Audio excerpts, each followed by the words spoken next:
Самая буйная вуліця обласного центра Московская. Поток руху досить насичений. Неозброєним воком можна убачити, що увогуле брастовчане добросумленно виконують правила.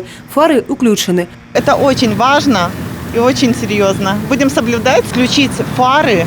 Это совершенно несложно. Просто существует некая забывчивость, возможно, у водителей. Поэтому очень хорошо, что есть такая акция.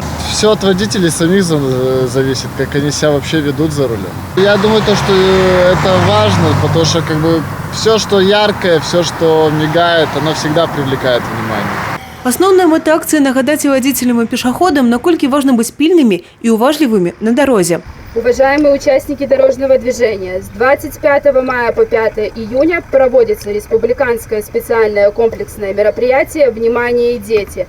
Не забывайте, что управлять транспортным средством необходимо с включенным ближним светом фар. С початку года у регионе отбылись 20 дорожно-транспортных здарэнняў з удзелам непаўналетніх. 23 дзіця атрымалі травму рознай ступені цяжкасці. Как показывает статистика, именно с момента окончания учебного года, началом школьных летних каникул, увеличивается количество дорожных аварий с участием несовершеннолетних.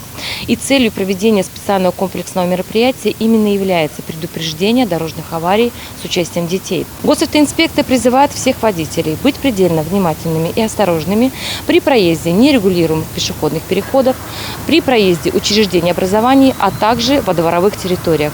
Там появится скоро большое количество несовершеннолетних. Об необходимости ездить з уключенным святлом падчас правядзення специальных комплексных мерапрыемстваў сведчыць пункт правил дорожного руху. За яго парушэнне прадугледжана адміністрацыйная адказнасць у выглядзе папярэджання або штрафа да 2 базовых велічынь.